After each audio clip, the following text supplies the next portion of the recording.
Noong ika-11 ng Marso ng taong 1989, 4 na malalapit na mga binatang magkakaibigan ang nagpasya na lilisanin nila ang kanilang bayan sa Texas sa bansa ng Amerika. Lahat sila ay magkakasing edad, walang lalampas sa 20 taong gulang. Matapos ang 9 na oras na pagmamaneho, sa wakas narating na nila ang pakay nila na lugar, ang magandang dalampasigan ng isla sa Padre sa katimugang bahagi pa rin ng Texas sa bansa pa rin ng Amerika. At dahil nga bakasyon nila mula sa kolehiyong pinapasukan sa lugar nito, nilang binalak na magpakasaya, magpa-party, uminom ng magdamag at saka maligo sa maganda na karagatan. Ngunit dahil nga sa haba ng biyahe nila, napagpasyahan ng 4 na magkakaibigan na bukas na lamang nila sisimulan na ang adventure na kanilang pinakasasapikan. Pagising pa lamang, agad na nagtungo ang 4 sa dagat at nagtatatampisaw. Wala silang inaksayang oras. Matapos mabasa ay agad naman na sila na nagtungo sa inuman upang doon ipagpatuloy ang kasiyahang kanila na nasimulan. Kinahapunan, dahil sa labis nga ang kanilang naging kasiyahan, na pagkasunduan ng 4 na ito todo na nila ang kanilang bakasyon at sila ay tatawid mula sa Texas papunta naman sa bansa ng Mexico. 1 oras na lamang naman ang layo nito sa kinaroroonan nila na bakasyon. Matapos ang mabilis na pagmamaneho, narating nila ang bayan ng Brownsville kung saan naroon ang malaking parkingan na pag-iiwanan nila ng kanilang kotse na sinasakyan. Kinakailangan nila na tawirin ang tulay papunta naman sa bayan ng Matamoros sa Mexico. Nahahati ng Ilog Grande ang Mexico at bansa ng Amerika. Nang matawid nila ang tulay ay nagsimula na sila na mas maging masaya pa. Bago sila muli ay uminom, ay pumunta muna sila sa isang kainan. Doon sila ay naghapunan. Sikat na sikat ang bayan ng Matamoros. Ito ay dahil dito matatagpuan ang pinakamalalaking mga sayawan at siguradong doon ay wala ngang sasaway sa kanila. Buong magdamag ang 4 ay uminom, sumayaw at nakipagkilala sa mga dilag sa bayan na kanilang pinuntahan. Nang sila ay mapagod na, ay nagpasya ang 4 na sila ay uuwi na. Kaya naman tinawid nilang muli ang tulay papunta sa Amerika at saka diretsyong humuwi na sa hotel na tinutuluyan nila. Kinabukasan nang magising ang magkakaibigan mula sa party na kanilang pinanggalingan at makabawi na rin mula sa labis na kasiyahan na kanilang naranasan, na pagkasunduan ng 4 na muli ngayong gabi kibabalik sila sa bayan ng Matamoros upang gawing uli ang ginawa nila kagabi. Kaya naman nang sumapit ang gabi, muli ay nagbalik sila sa paborito na bayan nila. Uminom, nagsayaw, nakipagkilala at tumawa. Buong magdamag ito ang ginawa ng 4 na magkakaibigan. Nang papalapit na ang umaga ay napagpasahan na nila na kinakailangan nila na lumisa na at umuwi sa bayang Sinilangan na Manila. Sila ay nagtungo sa tulay na namamagitan sa kanilang bayang Sinilangan at sa kanilang bayan na pinagpapartihan. Ngunit ng gabi iyon ay saksakan ng daming tao sa buong bayan. Punong-puno ng mga kolehiyalang katulad nila na nais na sulitin ang maikling bakasyon nila bago kinakailangan naman nila na bumalik sa seryoso na pag-aaral nila. Kaya naman napagpasyahan ng 4 na magkakaibigan na may mauna na dahil ang 2 ay may bibilhin pa. Unang nakarating ang 2 bibili ng regalo sa tindahan at napagpasyahan na saka natatawid sa tulay kapag dumating na ang huling 2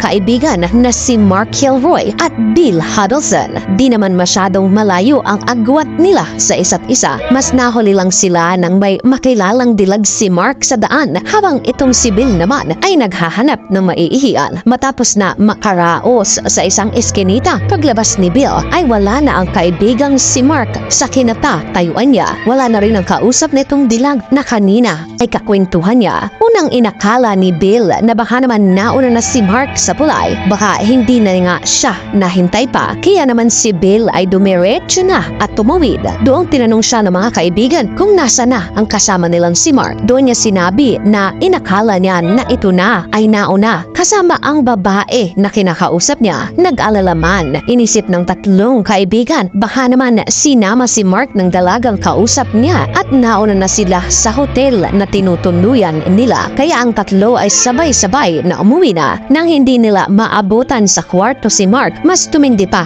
ang kanila na pag-aalala. Ngunit kinumbinsi nila ang mga sarili na baka naman lumipat ito ng silid dahil nga kasama nito ang dalaga na kanyang nakilala. Kaya naman sabay-sabay sila na dumiretso na magpahinga nang sila ay magising at wala pa rin ang kanilang kaibigan sa kanilang tinutuluyan. Dito na sila nagpasya na kinakailangan na ito ay ipagbigay alam nila sa kinauukulan. Ngunit sa dalas ng ganitong report sa kanila, lalo na ang mga kolehiyo na nawawala at inire-report pa, madalas na nakauuwi nga lamang ang mga ito na nasobrahan lang pala sa inom at nakatulog lang pala kung saan-saan. Kaya hindi ito masyado pang seryoso agad ng mga otoridad. Ngunit makalipas pa ang 24 na oras at hindi pa rin nakababalik si Mark Kevoy. Dito na naalarma ang mga otoridad. Nagsimula na sila na seryosohing hanapin ang nawawalang 20 taong gulang na binata. Malakas ang hinala nila na may hindi magandang nangyari sa kanya. Ayon sa opisyal ng Madamuro, naligtas man ang bayan nila. Ang mga nayunubang nakapaligid sa kanila ay iba ang usapin pagdating naman sa seguridad. Ngunit dahil hindi malaman kung nasaan magsisimula ang kaso ng pagkawala ni Mark ay tila ba nanlamig pa. Lumipas ang ilang araw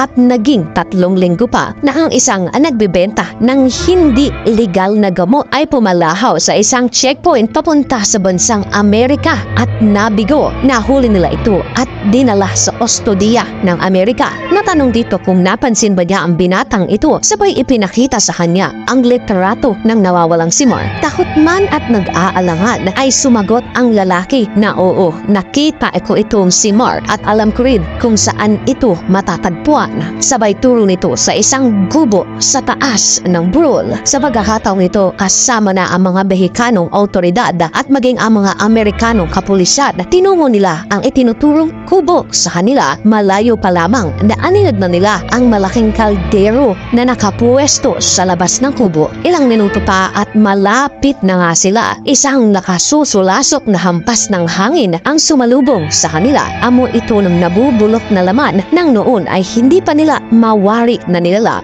Nang sa wakas marating nila ang entrada ng kubo at nasilip na nga ang yaman ng malaking kaldero, doon nila natanto ang nakapaninindig balahibong laman ng higante na kasirola. Maging ang yaman ng kubo nang nasa harapan nila. Matinding interogasyon ang inabot ng nagbebenta ng hindi illegal na gamot. Kung ano nga ba ang nangyari sa binatang si Mark. Doon ito inamin na siya ay miyembro ng isang samahan at ang kanyang mga kasama ang kumuha sa binata na hinahanap nila. Ayon sa kanya, 3 linggo na ang nakararaan. Habang itong si Bill ay umiihi sa eskinita, itong si Mark ay nagpaalam na sa babaeng kanina ay nais na makausap siya. Matapos na makapagpaalam ay agad ding umalis ang dilag. Sa pagkakataong ito, isang sasakyang pula ang huminto sa harap ng binatang si Mark na tila ba kinakailangan ng tulong. Tinawag nito ang binata at ito naman ay lumapit ng walang alinlangan. Doon ito tinanong kung ano ang kailangan nito sa kanya. Hindi ba tapos magsalita si Mark ay may 2 lalaki na agad ang sumunggab sa kanya. Ngunit malaking tao si Mark at matipuno ang katawan. Nagawa nitong makapiglas sa 2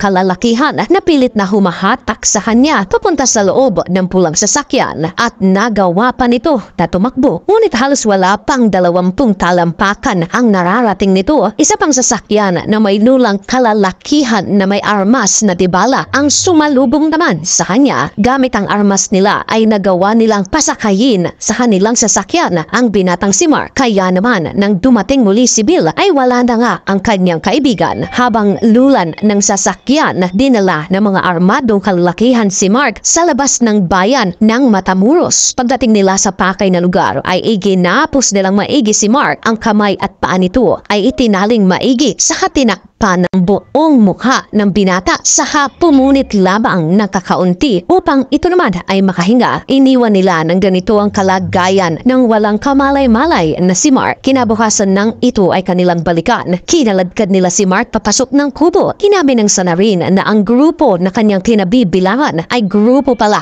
ng isang kulto at ang pangalan ng pinuno nila ay si Constanzo. Ayon kay Constanzo na ang kapangyarihan niyang itim ay walang kapantay. May kakayahan daw ito na gawing immortal sila ng mga tagasunod niya. Ngunit mangyayari lamang daw ito kung sila ay mag-aalay ng buhay ng tao sa kanilang anito. Dagdag nito na hindi lamang basta buhay ang kinakailangan nila. Kinakailangan na ang alay ay papanaw ng sumisigaw dahil daw mas malakas ang hiyaw ng alay. Mas malakas daw ang kapangyarihan na ipagkakaloob sa kanila ng anito na sinasamba nila. Lumabas sa investigasyon na sa loob ng ilang oras ay naranasan ni Mark ang pinakamatindi na pagpapahirap at ang ikinasawi nito ay ang pagtarak ng matalas na sandata sa kanyang leeg. Nang wala na itong buhay ay inalis mula sa kanyang katawan ang kanyang utak at saka inilagay sa kawa at pinahuluan na siya naman ngang naabutan ng mga otoridad. Inalis din ang kanyang mga paa at hita saka pinasukan ng alambre ang kanyang katawan hanggang sa makawit nila ang kanyang spine o gulugod. Saka ang katawan nito ay inilibing nila sa lupa nang nakalabas ang alambre. Ang alambreng ito ay kinakailangan nakausli dahil ang kanyang katawan ay kanilang babalikan upang kunin ang gulugod ni Mark at saka ito ay gagawin naman nila na mga alahas. Nahukay ng otoridad sa paligid ng kubo ang 16 na mga biktima ng kulto nitong si Constanzo. Ngunit ayon sa otoridad maaaring lagpas pa sa 26 ang bilang ng kanilang ginawan ng ritual at kinuhang buhay. Ang totoong bilang ay hindi na nila talagang malalaman pa. Ito ay dahil bago pa masakote ng mga otoridad